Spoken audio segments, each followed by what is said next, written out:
नमस्कार, मी लतिका। आज मी तुम्हाला झटपट अशी वाटाणा पुरी बनवून दाखवणार आहे। त्यासाठी बघा, एक वाटी वाटाणा मी 5 मिनिटं उकळून घेतलेला आहे। ह्याच्यामध्ये काही मीठ वगैरे टाकलेलं नाही आणि हा फ्रेश वाटाणा आहे। तर आता हा वाटाणा मी पाण्यातून काढून घेते। वाटाणा पाण्यातून काढून घेतलेला आहे। ह्याला हलकसं थंड होऊन देऊया। वाटाणा थंड झालेला आहे। हा मिक्सरच्या भांड्यामध्ये काढून घेऊया। 5 मिनिटापेक्षा जास्त असं शिजवून घेऊ नका। नाही शिजवलं तरी पण चालेल, पण शिजवलं तर 5च मिनिटं फक्त शिजवायचे। त्याच्यामध्ये तिखटाप्रमाणे मिरची टाकायची। ह्या मिरच्या मी भाजून घेतलेल्या आहेत। तेलाचा वापर केलेला नाही आहे, हलक्याशा भाजलेल्या आहेत। 4 पाकळ्या लसणाच्या त्या पण भाजून घेतलेल्या आहेत आणि अर्धा इंच आलं, थोडंसं जास्तच आहे अर्धा इंचापेक्षा। छोटा अर्धा चमचा बडीशेप घेतलेली आहे। छोटा 1 चमचा जिरं आणि धनं हलकंसं भाजून घेतलेलं आहे। 1 मूठभर कोथिंबीर, त्याची जेवढी कवळी देठ असतात तेवढी घ्यायची आणि छोटा अर्धा चमचा ओवा।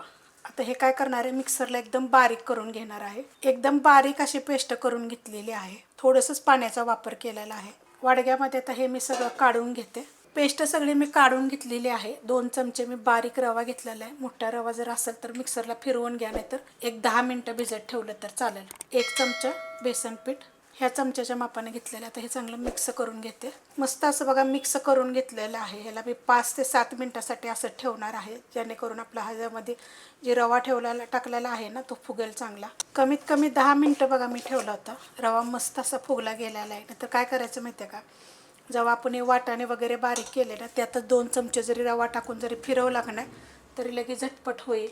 आता हे वाटाणे किती होते, तर ही वाटी गच्च भरून होते। ह्याच्यामध्ये टाकणार आहे मी गव्हाचं पीठ, दाबून घेतलेलं आहे।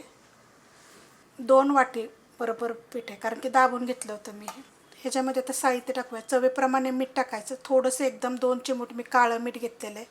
थोडीशी मिरची पावडर, चाट मसाला घेतलेला आहे छोटा अर्धा चमचा। छोटा अर्धा चमच्याला कमी आमचूर पावडर घेतलेली आणि छोटा अर्धा चमचा गरम मसाला पावडर घेतलेला आहे। हे पहिलं चांगलं मिक्स करून घेते। मिक्स केलेलं आहे। ह्याच्यात वाटलं तर ह्या चमच्याच्या मापाने 1 चमचा तेल टाकलं तरी चालेल।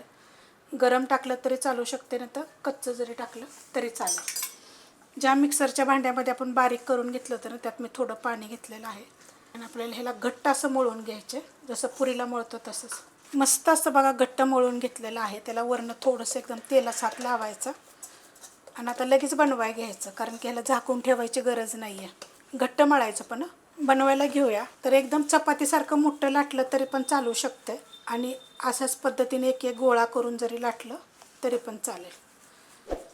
लाटायला घेताना पण असं मळून घ्यायचं आणि लाटून घ्यायचं। थोडंसं पीठ लावलं तरी चालेल ह्याला। मस्त असं बघा लाटून घेतलेलं आहे। वाटलं तर काय करायचं, झाकणानं नाही तर वाटीनं जरी केलं तरी चालू शकते। अशा पद्धतीत केलेलं आहे। तेल ठेवलंय गरम करायला। तेल गरम झालंय का बघूया। थोडासा गोळा टाकू। गॅस आहे मीडियम, थोडंसं गरम होऊन देऊया। गरम झालेलं आहे बघा चांगलं। आता ह्याच्यामध्ये काय करू, हे पुरी सोडून घेऊया। गॅस मीडियम आहे, मीडियम गॅसवरच आपल्याला तळायचं ह्याला।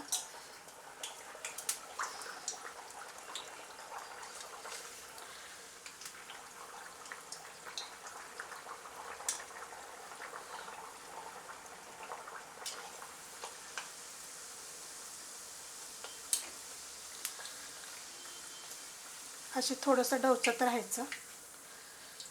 मस्त तेलकट वगैरे बिलकुल काही होत नाहीत, एकदम खुसखुशीत मस्त अशा होतात। पलटी करून घेऊया। थोडी मोठीच केलेली आहे मी, बारीक बारीक जरी केल्या तर चालेल। चपातीसारख्या जरी मोठी लाटली आणि त्यानं जर वाटीनं जरी छोट्या छोट्या बनवल्या तरी पण चालू शकते। थोडंसं असं तेल टाकायचं वरनं, एकदम म्हणजे कडक असं करून घ्यायच्या, क्रिस्पी झाल्या पाहिजे एकदम अशा। कारण हिरव्या असल्यामुळं लगेच जर काढल्या ना तर मग त्या परत लालसर असं थोड्याशा झाल्या पाहिजेत चांगल्या। मस्त अशा टमटमीतच राहतात, बिलकुल तेल बिल वडून घेत नाहीत आणि एकदम चविष्ट अशा होतात। रेसिपी तर मी पुऱ्यांच्या खूप साऱ्या वेगवेगळ्या पद्धतीनं मी टाकलेल्या आहेत, पण तुम्ही एकदा अशा पद्धतीनं पण जरूर करून बघा। आणि ही रेसिपी कशी वाटली ती पण मला कमेंट करून सांगा। बघा मस्त एकसारखा सगळीकडून कलर आलेला आहे। आणि कधी पण असं जेव्हा आपण घेतो ना, तेव्हा असं नितळून घ्यायच्या आणि अशा एखादी चाळणीमध्ये अशा काढून घ्यायच्या। त्याच्यामध्ये टिश्यू पेपर जरी ठेवला तरी चालेल। किती मस्त बघा फुगलेत अशा पद्धतीनं। बिलकुल तेलकट वगैरे अजिबात होत नाही. तुम्ही करून बघा अशा पद्धतीनं. आणि ही रेसिपी कशी वाटली ती पण मला तुम्ही कमेंट करून सांगा. रेसिपी आवडली तर लाईक करा, सबस्क्राईब करा, कमेंट करा आणि शेअर बी करा.